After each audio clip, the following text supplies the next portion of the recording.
Hello students, how are you all? I think you are all fine. तो start कर देते हैं। आज जो हमारे 4 क्वेश्चन बचे हुए हैं उनको देखते हैं जरा, ठीक है ना। चलिए क्वेश्चन नंबर 11 की करते हैं बात। Show that the relation are in the set A of points in a plane. मतलब सेट ए है हमारे पास और ये सेट जो है all the points in a plane, all the points in a plane, all the points in a plane, ठीक है ना, in a plane मतलब सारे पॉइंट्स जो एक प्लेन में हैं, सारे पॉइंट्स जो एक प्लेन में हैं उनका जो सेट है, ठीक है ना, उनका जो सेट है वो है सेट ए, और इस सेट ए पर एक रिलेशन करी गई है डिफाइन, ठीक है ना, जहां पर दो पॉइंट्स P और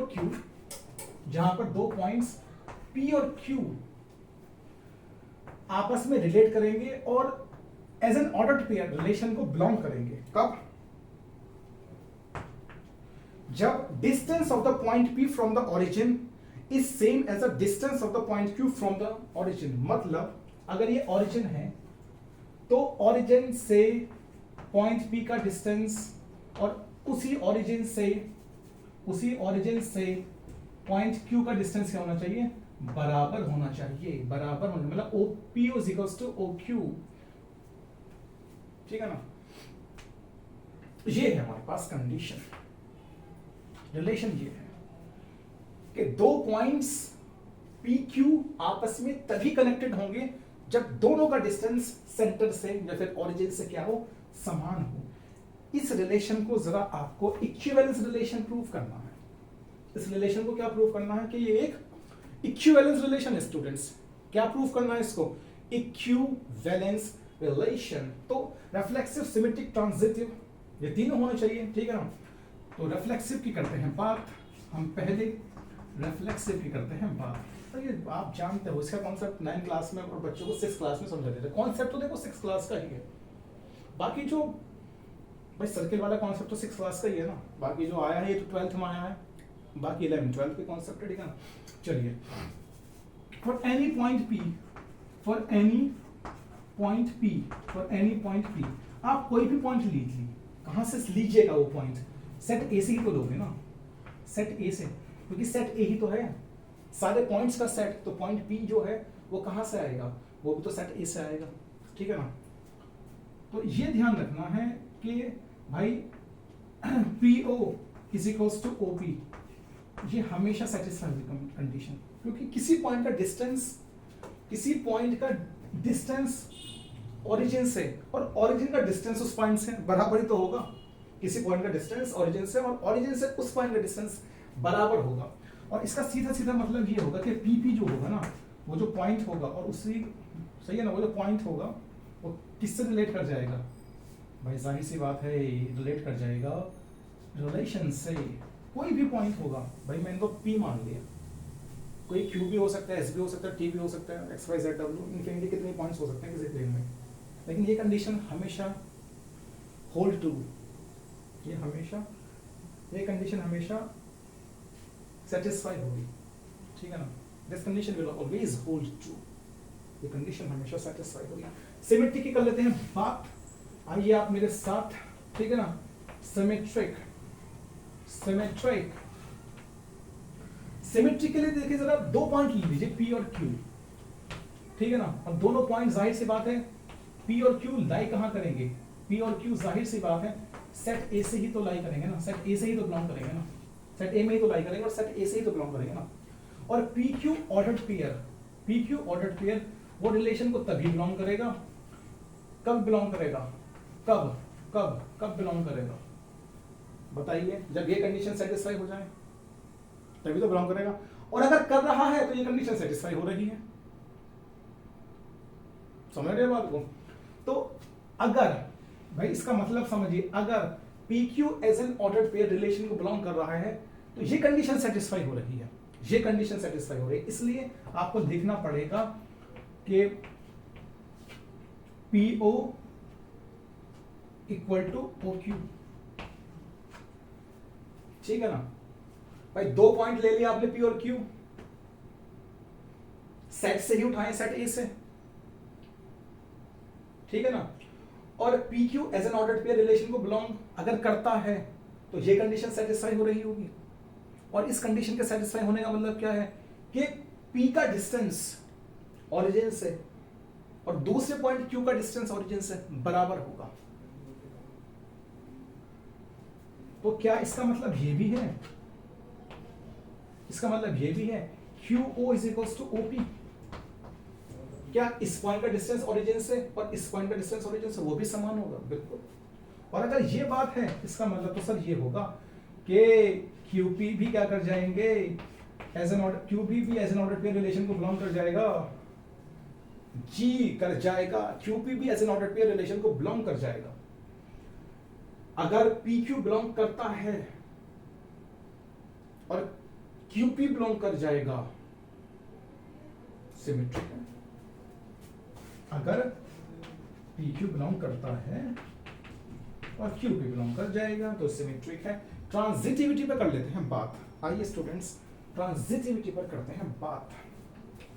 ट्रांजिटिविटी पर करते हैं थोड़ी सी बात। मैं थोड़ा तेज पढ़ाता हूँ स्टूडेंट, देखो क्योंकि देखो जोशीला हूं मैं पढ़ाने में, पैशन है पढ़ाने का, तो जाहिर सी बात है आवाज में जो दम होता है और जो वर्ड्स आते हैं और जो माइंड का कनेक्शन होता है मेरी जुबान के साथ, ठीक है ना, वो बराबर तरावट के साथ बना रहता है। इसलिए आप ये ना सोचेंगे सर बड़े तेज से पढ़ा रहे हैं जी। हाँ, तो ट्रांसिटिव हमें ट्रांसिटिव देख लेता हूँ, आगे देखता हूँ कि आगे का क्या क्या है ये क्वेश्चन, ठीक है ना। ट्रांसिटिव देख लेता हूँ पहले मैं, ट्रांसिटिव ट्रांसिटिव ट्रांसिटिव देखिए आप 3 पॉइंट लीजिए PQR, और PQR किसको बिलोंग करेंगे, रिलेशन को बिलोंग करेंगे, हाँ ना, belongs to relation R, sorry belongs to A, यार सेट A को तो बिलोंग करेंगे ना, वो PQR लाई तो यहीं करेंगे ना, सेट A को बिलोंग करेंगे। अगर इफ PQ बिलोंग करता है रिलेशन से एंड QR भी क्या करता है, रिलेशन से बिलोंग करता है, किससे बिलोंग करता है, रिलेशन से, जाहिर सी बात है भाई A भी बिलोंग्स टू R, B से बिलोंग्स टू R, वही वाली बात है। और अगर ये अगर बात है, अगर ये कंडीशन अगर है और PR अगर बिलोंग कर जाए किससे, रिलेशन से, तो ये तीनों पॉइंट क्या है, as an ordered pair relation को बिलोंग करेंगे और ट्रांजिटिव कराते हुए बिलोंग करेंगे, ठीक है ना। चलिए जी ट्रांजिटिव रिलेशन को कराएंगे ना। देखिए PQ बिलोंग्स टू R, ये कंडीशन सेटिस्फाई होगी। अगर PQ बिलोंग करता है रिलेशन को, ये कंडीशन सेटिस्फाई, क्योंकि तभी तो PQ ऑर्डर्ड पेयर रिलेशन में आएंगे ना, रिलेशन में आएगा ना, आएंगे कह रहा हूं मैं, आएगा, ठीक है ना। चलिए जी, तो क्या हो जाएगा, PO इक्वल टू OQ, और यहां से क्या होगा, यहां से क्या होगा, यहां से अगर जाहिर सी बात अगर ये R कोई पॉइंट है यार, तो इसका भी ऑरिजिन से डिस्टेंस बराबर ही होगा, तो आप ऐसे लिख सकते हो QO इक्वल टू OR, हाँ है ना, पक्की बात है, देख लो आराम से चेक करो कि Q का डिस्टेंस ओरिजिन से और R का डिस्टेंस ओरिजिन से बराबर तो होगा, ठीक है ना। तो क्या मैं ये भी कह सकता हूँ कि P का डिस्टेंस ओरिजिन से और R का डिस्टेंस ओरिजिन से वो भी बराबर ही होगा, P का डिस्टेंस ओरिजिन से और R का डिस्टेंस ओरिजिन से वो भी तो बराबर होगा, ठीक है ना। तो अगर ये है, इसका सीधा सीधा मतलब क्या है कि PR किससे बिलोंग कर गया, PR रिलेशन से बिलोंग कर गया, और PR अगर रिलेशन से बिलोंग कर गया, हैंस ट्रांजिटिव, ये क्या हो गया, ट्रांजिटिव हो गया स्टूडेंट्स। और ट्रांजिटिव जैसे हो गया तो इक्विवेलेंस रिलेशन हो गई, ट्रांजिटिव जैसे हो गया तो ये कौन सा रिलेशन हो गई, ये इक्विवेलेंस रिलेशन हो गई, ठीक है ना, इक्विवेलेंस रिलेशन हो गई। तो भाई इसका स्क्रीनशॉट आप आराम से लीजिए, मैं बढ़ूंगा इसके नेक्स्ट पार्ट, मतलब कुछ और दे रखा है इस क्वेश्चन में, मैं वहां उसको चेक करूंगा, ठीक है ना। इसको कर देता हूं मैं रब, इसको कर देता हूं मैं रब, ठीक है ना। चलिए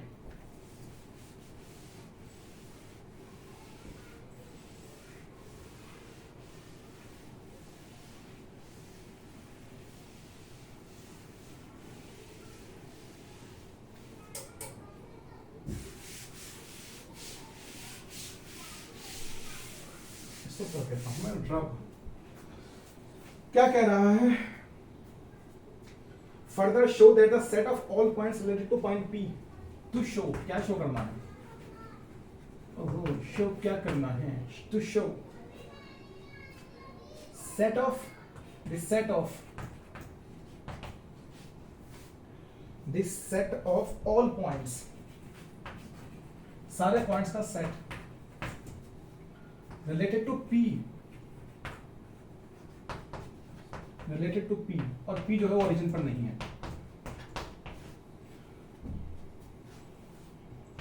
वो एक सर्किल है, इस सर्किल, वो क्या है? एक सर्किल है। वो क्या है? एक सर्किल है। Is a circle passing through P,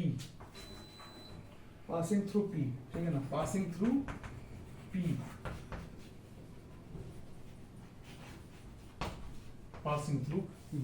चलिए भाई, अच्छा सही आ गया, तो कोई बात नहीं, कोई मुश्किल नहीं, ठीक है ना?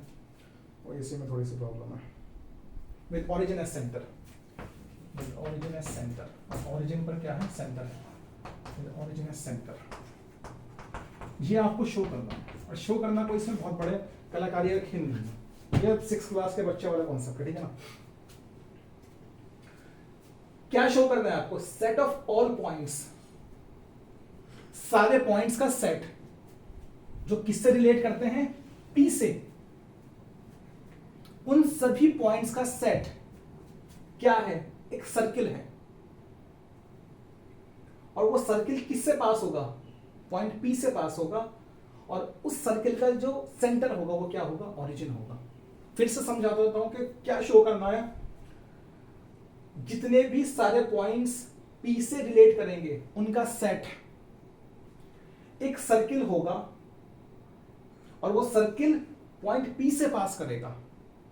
मतलब वो सारे पॉइंट्स जो होंगे वो किससे पास कर रहे होंगे? पी से पास कर रहे होंगे, और उस सर्किल का जो ओरिजिन होगा वो क्या होगा? सेंटर होगा, ठीक है ना? 1 मिनट दीजिए ना। सही है, ठीक है भाई स्टूडेंट्स। तो यार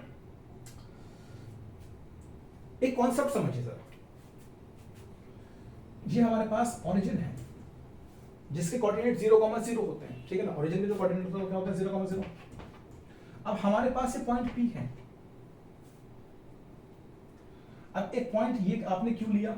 जाहिर सी बात है क्यू पी से तभी रिलेट करेगा जब क्यू का डिस्टेंस ओरिजिन से और पी का डिस्टेंस ओरिजिन से बराबर होगा, मतलब O B equal to O Q होगा। आप कितने ही पॉइंट ले लीजिए, चलो भाई, और जाहिर सी बात है पी और क्यू के बीच में इनफाइनाइट पॉइंट होंगे, लेकिन उन सभी पॉइंट्स का जो डिस्टेंस होगा ओरिजिन से वो तो सेम ही होगा ना, जितना डिस्टेंस ओपी और जितना डिस्टेंस ओक्यू है। भाई सर्किल का कॉन्सेप्ट पढ़ रहे हैं आप, है ना? और ऐसे करते करते मेरे भाई बहुत सारे पॉइंट्स होंगे, और मैं सभी पॉइंट्स को क्या कर दूंगा?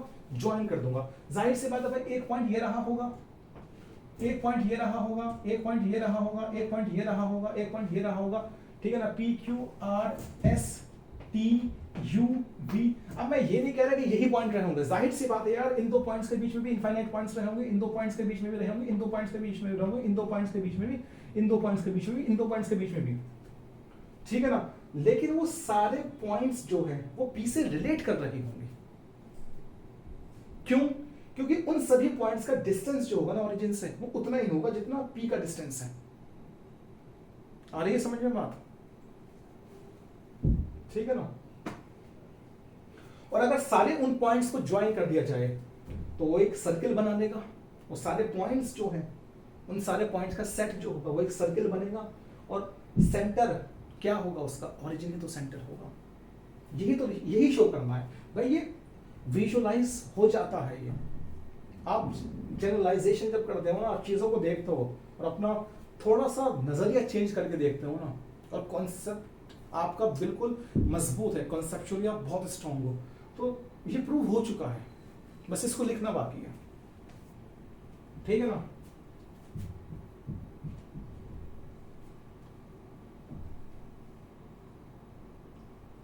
मैं लिखूंगा यहां पर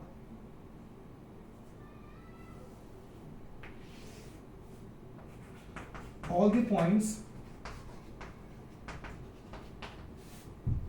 रिलेटेड टू P, जो P से रिलेट करते हैं, will be equidistant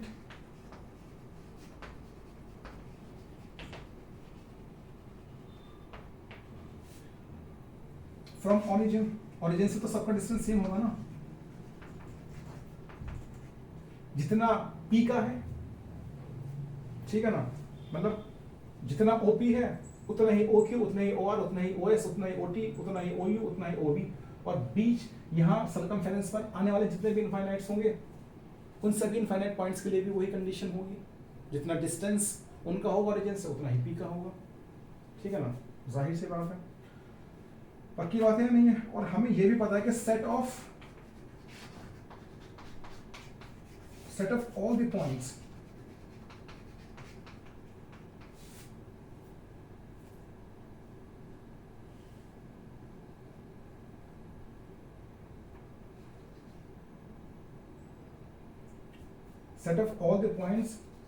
equidistant from a given point.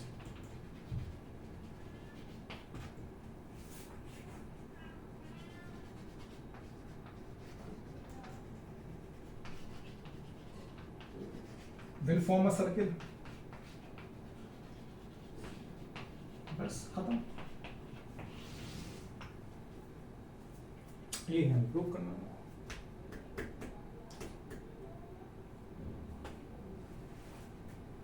Screenshot लीजिए आराम से, चलते हैं आगे, उतार लिया, पॉज कर लो, ठीक है।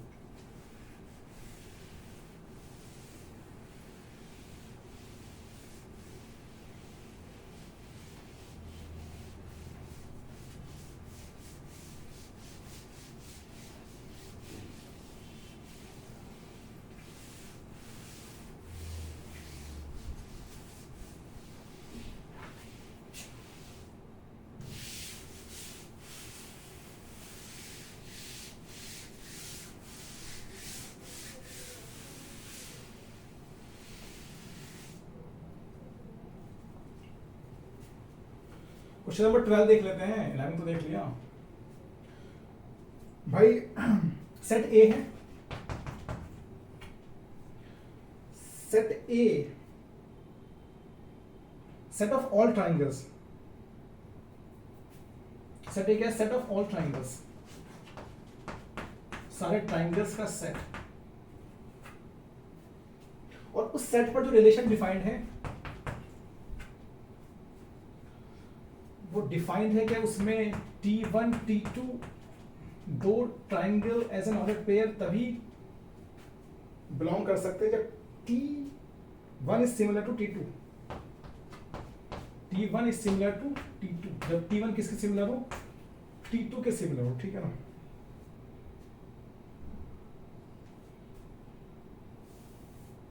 अब इसको इक्विवेलेंस रिलेशन प्रूव करना है, ठीक है ना। तो आइए देखते हैं। सिमिलरिटी का कॉन्सेप्ट तो खैर आपको पता है, साइड साइड सिमिलरिटी देख लो, ठीक है ना। ये सारी सिमिलरिटी होती है, पढ़ा है 9th क्लास में सिमिलरिटी का कॉन्सेप्ट आपने, ठीक है ना। Angle angle angle similarity, side side side similarity. आइए जरा रिफ्लेक्सिव देख लेते हैं, क्योंकि इक्विवेलेंस प्रूव करना है। तो रिफ्लेक्सिव देखते हैं सबसे पहले। रिफ्लेक्सिव आइए, for any triangle belongs to set A, कोई सा भी ट्राइंगल होगा सेट A के, भाई कोई सा भी ट्राइंगल होगा, सेट A में आ रहा हो, कोई भी ट्राइंगल होगा भाई, वो ट्राइंगल जो होगा, वो जो ट्राइंगल T है ना, तो ट्राइंगल T मान लिया, वो जो ट्राइंगल है T, वो अपने तो जाहिर सी बात है भाई, अपने तो वो सिमिलर होगा ही, कोई भी ट्राइंगल होगा अपने तो सिमिलर होगा ही, ठीक है ना। और जाहिर इसी वजह से TT रिलेशन को क्या कर जाएगा? बिलोंग कर जाएगा, और रिफ्लेक्सिव है ये रिलेशन, रिफ्लेक्सिव है ये रिलेशन, ठीक है ना। इसी वजह से रिफ्लेक्सिव है ये रिलेशन। बात करते हैं इस रिलेशन के सिमेट्रिक होने की, बात करते हैं इस रिलेशन के सिमेट्रिक होने की, ये सिमेट्रिक है या नहीं है, इस रिलेशन के सिमेट्रिक होने की करते हैं बात। भाई एक ट्राइंगल T1 लो, एक ट्राइंगल T2 लो, और ट्राइंगल T1 T2 जाहिर सी बात है सेट ए को बिलोंग करेंगे, ठीक है ना। T1 और T2 as an ordered pair अगर रिलेशन को बिलोंग करते हैं, सुनते रहना मेरी कहानी जो मैं बोल रहा हूँ, T1 T2 as an ordered pair relation को बिलोंग करते हैं अगर, तो ये कंडीशन सेटिस्फाई हो रही होगी, ठीक है ना। T1 सिमिलर होगा किसके, T2 के, और जाहिर सी बात है फिर T2 भी तो सिमिलर होगा, T2 भी तो सिमिलर होगा T1 के, पक्की बात, नो बकवास। तो यहां से तो ये बात भी पक्की है कि भाई T2 T1 भी रिलेशन को बिलोंग कर जाएगा।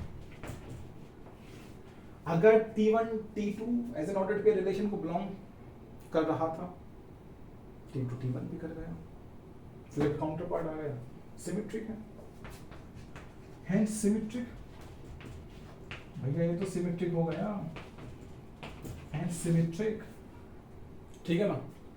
चलिए स्क्रीनशॉट ले लीजिए, फिर मैं ट्रांजिटिव प्रूव कराता हूं इसको, देख लीजिए आराम से, इसको चेक करिए। तो हल्का है यार, सिमिलैरिटी में हो, इक्वलिटी में हो, कॉन्ग्रुएंसी में हो, ये सब में इस्तेमाल हो सकता है, कॉन्सेप्ट ही ऐसा है, ठीक है ना। चलिए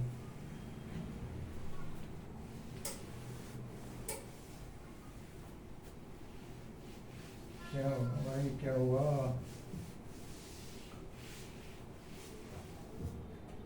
चलिए ट्रांजिटिव देख लेते हैं एक बार, ट्रांजिटिव, ठीक है ना।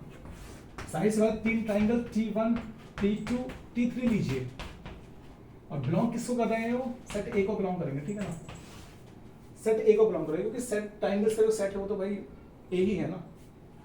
अगर if T1 T2 as an ordered pair relation को बिलोंग करता है, और T2 T3 भी as an ordered pair relation को बिलोंग करता है, तो क्या मतलब है इसका, T1 T2 रिलेशन को अगर बिलोंग करता है तो ये कंडीशन सेटिस्फाई हो रही होगी ना। तो T1 is similar to T2 and T2 is similar to T3,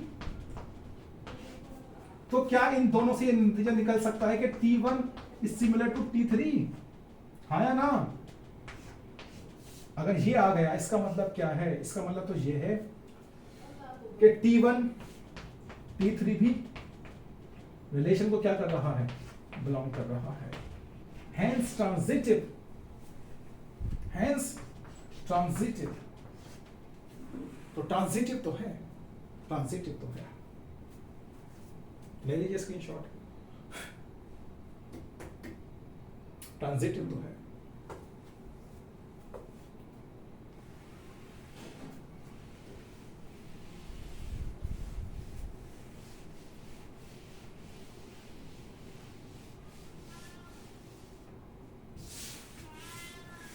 question देखते हैं भाई, यार ये बिल्ली हमें परेशान बहुत करती है, आओ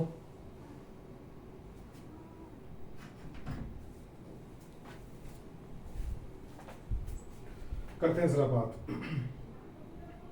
consider three right angle triangles T1 T2 and T3, भाई तीन राइट एंगल ट्राइंगल है, एक है T1 3 4 5, ठीक है ना, 3 4 5, तो 3 4 5 राइट एंगल ट्राइंगल, दूसरा जो राइट एंगल ट्राइंगल है वो 5 13 12, ठीक है ना, तो 5 13 12, 5 12 13, ठीक है ना।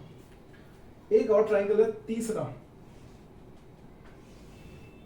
ठीक है ना, अरे अरे अरे अरे अरे अरे अरे अरे, ठीक है ना, एक और ट्राइंगल है तीसरा, सही से बनी नहीं, आकृति, आकृति क्या है, आकृति वो है 6 6 8 एंड 10, ठीक है ना। तो ये तीन ट्राइंगल दे रखे हैं भैया, तो इन तीनों ट्राइंगल में से कौन से रिलेट करेंगे, मतलब ये T1 है, ये T2 है, ये T3 है, कौन से रिलेट करेंगे, कौन से दो रिलेट करेंगे, साइड से बात है जो इस कंडीशन को सेटिस्फाई कर देंगे वही तो रिलेट करेंगे ना। आइए देख लेते हैं भाई, T1 T3 को देखिए, 3/6 is equals to ratio 4/8 is equals to 5/10, जाहिर सी बात है यार, ये तो हाफ ही आना है तीनों कंडीशन में, ठीक है ना। तो साइड साइड साइड सिमिलरिटी लग चुकी है, साइड साइड साइड सिमिलरिटी लग चुकी है, और T1 और T3 से क्या हो गए, रिलेट कर गए, ठीक है ना, रिलेट कर गए।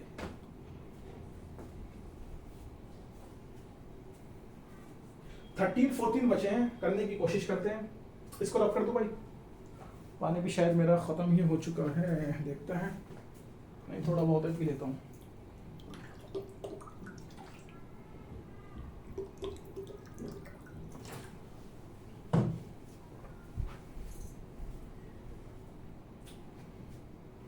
रब कर देता हूँ इसको मैं।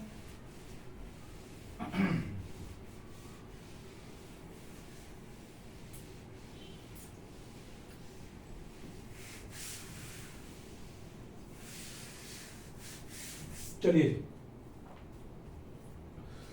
करते हैं बात 13 की।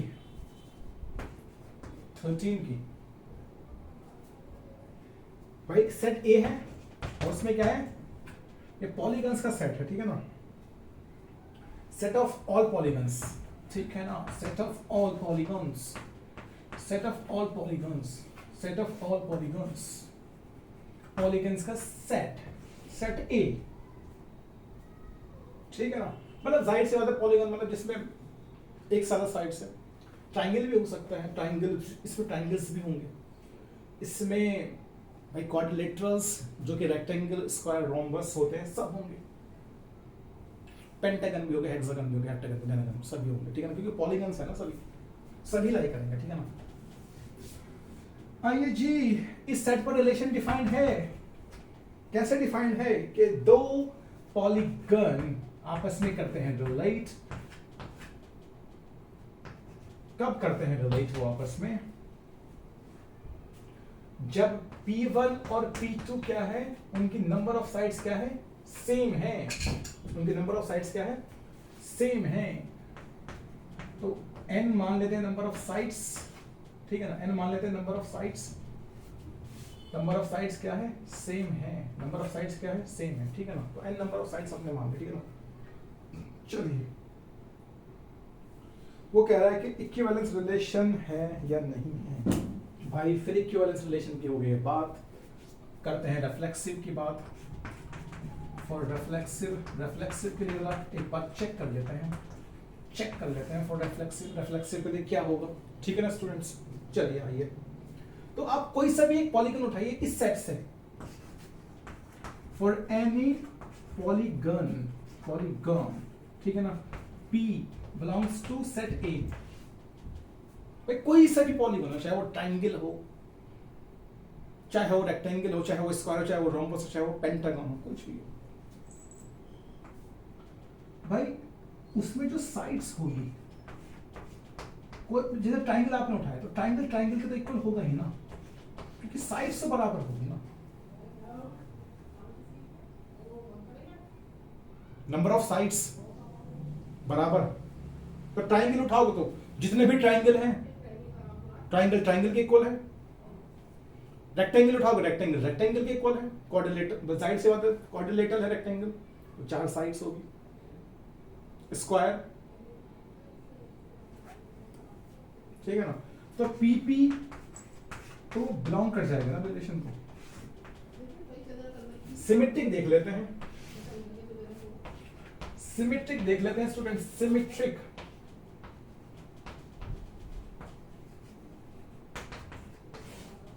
सिमेट्रिक देख लेते हैं।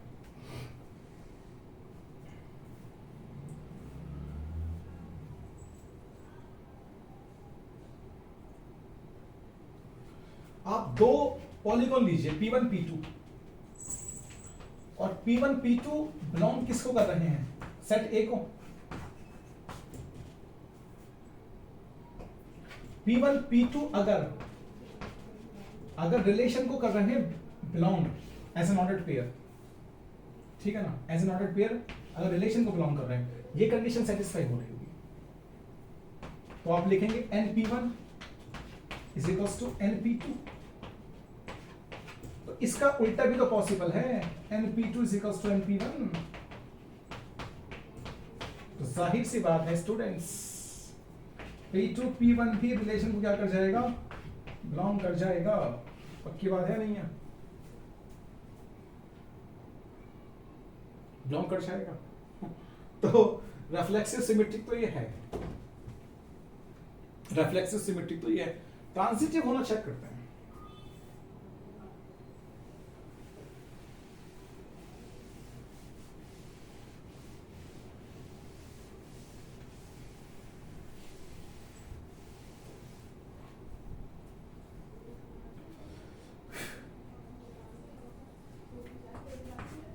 ट्रांजिटिव देखते हैं क्या है।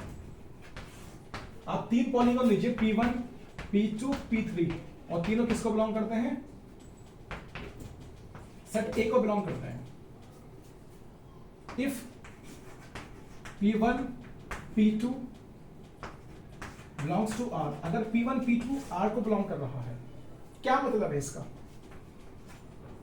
कि number of sides in P1 is equal to number of sides in P2, यही तो मतलब है। और P2 P3 भी रिलेशन को अगर बिलोंग कर रहा है, क्या मतलब इसका, number of sides in P2 is equal to number of sides in P3। देखो ना, number of sides in P2 is equal to number of sides in P3। आराम से एनालाइज करो, आराम से एनालाइज करो, ठीक है ना। तो क्या इन दोनों से यह नतीजा नहीं निकाला जा सकता कि number of sides in P1 is equal to number of sides in P3? हाँ बिल्कुल, 100% ये नतीजा निकलेगा। क्या इसका मतलब ये नहीं होगा कि P1 P3 के रिलेशन को बिलोंग कर जाएंगे एज एन ऑर्डर्ड पेयर?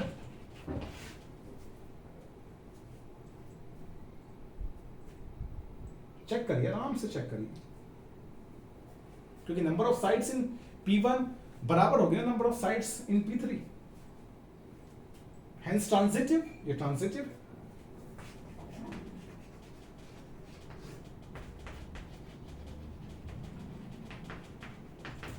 और अगर ट्रांजिटिव है तो इक्विवेलेंस रिलेशन है, क्योंकि रिफ्लेक्सिव भी हो गया, सिमेट्रिक भी हो गया, ट्रांजिटिव भी हो गया, तो इक्विवेलेंस रिलेशन तो ये है। ये बात तो पक्की हो चुकी है, ठीक है ना। दूसरा पार्ट जरा बताते हैं वो क्या कह रहा है। What is the set of all elements A in A related to the right angle triangle T with sides 3, 4, 5? ठीक है ना। दूसरा पार्ट इसी में है, देखते हैं क्या कह रहा है।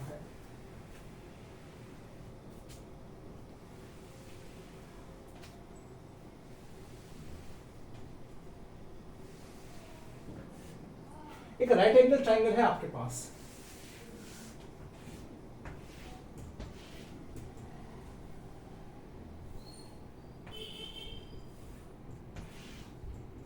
Three four five sides. तो भाई ये ट्राइंगल है, नंबर ऑफ साइड्स तो 3 ही रहेंगी। तो सेट ए से इस पॉलीगॉन के इक्वल कौन हो सकता है साइड्स के अकॉर्डिंग। साइड्स जो है वो देखनी है भाई, ये तो सारे पॉलीगॉन्स का सेट है और ये एक ट्राइंगल है, तो इस सेट में ट्राइंगल्स भी होंगे और जितने भी ट्राइंगल्स होंगे उनमें भी 3 साइड्स ही होगी और इसमें भी 3 ही साइड्स हैं।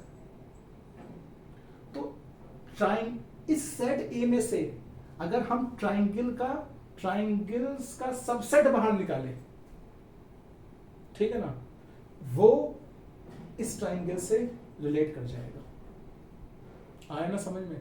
क्योंकि सेट ऑफ ऑल पॉलीगॉन्स, ये तो एक बड़ा सेट है, इसका जो सबसेट होगा वो होगा सेट ऑफ ऑल ट्राइंगल्स, और सारे ट्राइंगल्स में जो साइड्स होगी वो 3 होंगी, और इसमें भी ट्राइंगल, इस ट्राइंगल में भी 3 साइड है, कर जाएंगे ना सारे ट्राइंगल्स से रिलेट कर सकते हो यार। ये तो कुछ है नहीं, लैंग्वेज रही बात लैंग्वेज की है ना, तो यार करा दिया है एक तो आप खुद भी लिख सकते हो मेरे भाई। क्वेश्चन नंबर 14 की करते हैं बात। L एक सेट है और set of all lines in a plane, सारी लाइंस का set, set of all lines in a plane, मतलब एक प्लेन में जितनी भी लाइंस हैं उनका सेट, उसको L बोला गया है। ठीक है ना। लाइंस जाहिर सी बात है भाई, ये ग्रीन बोर्ड का प्लेन है, तो इसमें भी इनफाइनाइट लाइंस हो सकती है। उन सभी लाइंस का भाई कैसे भी बना लो यार, ये भी लाइन है, ये भी लाइन है, ये भी लाइन है, ये भी लाइन है, ये भी लाइन है, ये भी लाइन लो, ये भी लाइन, तो भाई बहुत सारी लाइंस होंगी, हाँ है ना। और मैं ये क्यों कर रहा हूँ, ठीक है ना, पक्की बात है नहीं है, ये सब लाइंस ही तो है, पक्की बात है। रिलेशन देखिए सेट पर क्या डिफाइन की गई है।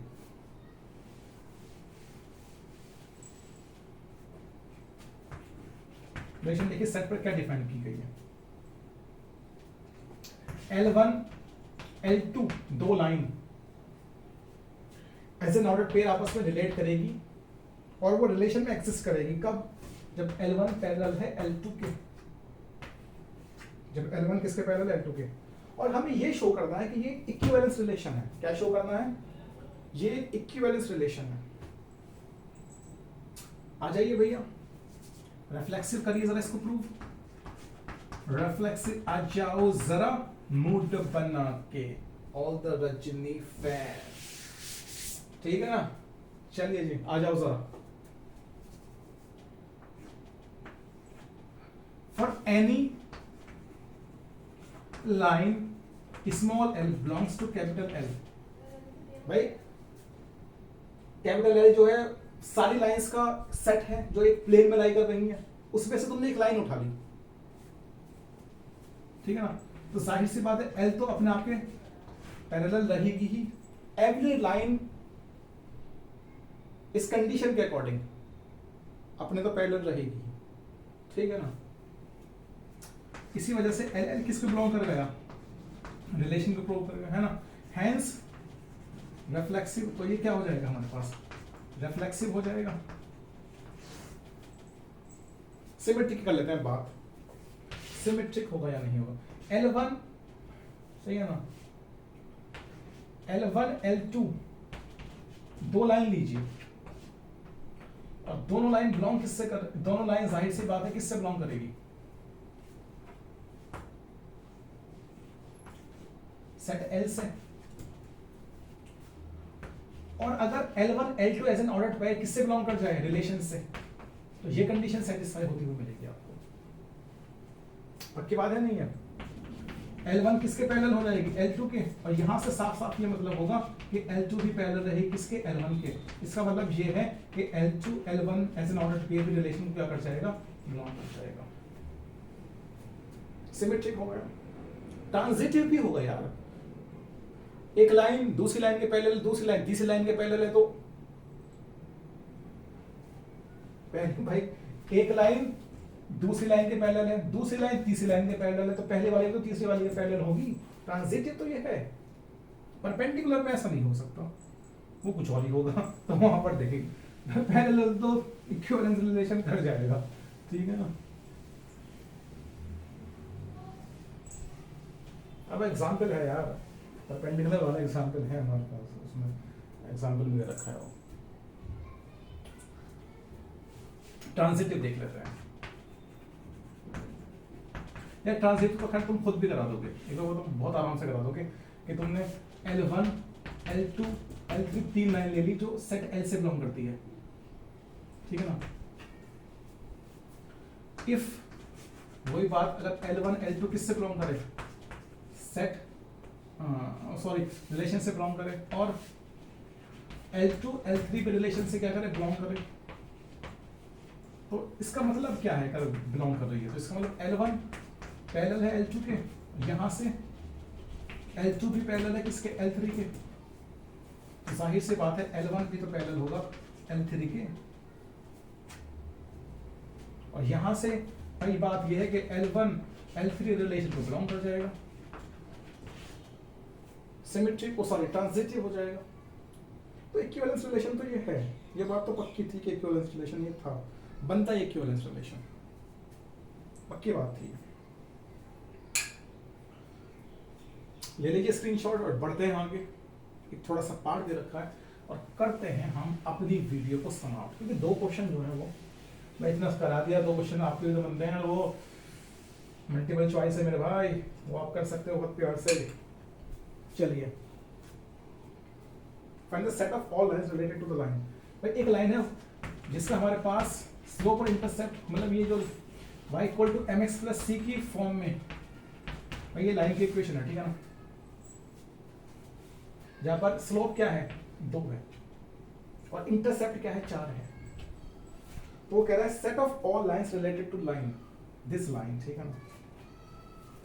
हमें सारी लाइंस का सेट निकालना है या बताना है उन सारी लाइंस का सेट क्या होगा जो इस लाइन से रिलेट करेगी। और सारी लाइंस आएगी कहां से, इस सेट एल से ही आएगी, और वो इस लाइन से रिलेट कर जाए, क्योंकि ये लाइन की इक्वेशन है। एक बार बताओ भाई, पैरेलल बात चल रही पैरेलल लाइंस की, 2 लाइन आपस में पैरेलल कब होगी, जब दोनों के स्लोप इक्वल होंगे, दोनों में, ठीक है ना, स्लोप इक्वल रहेंगे। इंटरसेप्ट बदलते रहेंगे, कोई बात नहीं, आज सी इंटरसेप्ट है, कल को डी हो जाए, फिर ई हो जाए, फिर एफ हो जाए। इंटरसेप्ट कोई भी कांस्टेंट वैल्यू लेता चला जाए, इंटरसेप्ट डिफरेंट हो सकते हैं, लेकिन स्लोप क्या होना चाहिए, सेम। तो ऐसी सभी lines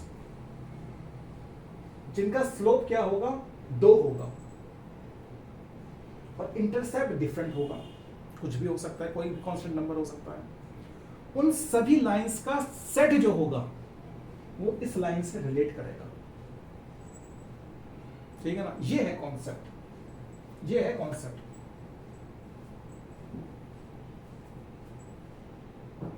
all the lines related to this line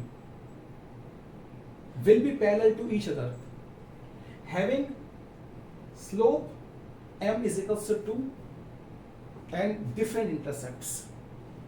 जाहिर सी बात है ये कॉन्सेप्ट था। तो स्टूडेंट्स हमने कर लिए आज सॉल्यूशंस 1.1 के, और 2 मल्टीपल चॉइस क्वेश्चन है, उसको आप देख लेना भाई, ये जाते जाते भाई कभी मैं ही समझा दूंगा, क्योंकि अभी तो 1.2 है, 1. मिसलेनियस भी है, ठीक है ना। तो मैं आशा करता हूँ कि आप सभी ने इस वीडियो को अपने दिल में उतारा होगा, अच्छे से समझा होगा, मस्तिष्क में बिठाया होगा, और जब मैं आपके साथ मेहनत कर रहा हूँ उस मेहनत को भी जाहिर से बात आप ज़ाया ना होने दें। अच्छे से पढ़े, खूब अच्छे से नंबर लेकर आए, अपने कॉन्सेप्ट को साइड में लिखे, सॉल्यूशंस को अच्छे से नोट्स बनाए, एक सॉल्यूशन करें और कंसेप्चुअली अपने आप को क्या करें, मजबूत करें। क्योंकि मजा तभी है पढ़ाई में मैथमेटिक्स का जब आप कॉन्सेप्चुअली बहुत मजबूत हो, और कॉन्सेप्चुअली मजबूत होना ये एक दिन का खेल नहीं होता स्टूडेंट्स, ये कहानी धीरे धीरे आगे बढ़ती है। एक दिन में तो यार कोई भी महान नहीं होता, सिकंदर भी एक दिन में नहीं जीत पाया था, टर्की से होते हुआ, ठीक है ना, ईरान, फिर इराक, फिर अफगानिस्तान, फिर हमारा इंडिया तक आया था वो, ठीक है ना। और एक दिन में कुछ भी नहीं होने वाला, एक दिन में रोम भी नहीं बना था, उसको भी बनने में बहुत टाइम लगा, एम्पायर बनने में, रिपब्लिक बनने में बहुत टाइम लगा, ठीक है। ऐसे ही जाहिर से बात है भाई, मुझे भी थोड़ा सा वक्त तो खैर लगा ही है, जो भी मेरे कॉन्सेप्ट्स बिल्डअप हुए हैं, जो मैं आपके साथ यहाँ शेयर कर रहा हूँ, तो इसमें भी एक वक्त लगा है और आपको भी वक्त लगेगा, लेकिन बने रहिए कंसिस्टेंसी के साथ, हार ना मानिए, ठीक है ना। और ये जो डर है ना, ये जो फियर है मैथ्स का, उसको दिल से निकाल दीजिए, दिमाग से निकाल दीजिए और फ्री माइंड होकर पढ़ाई कीजिए, ठीक है ना। All the very best.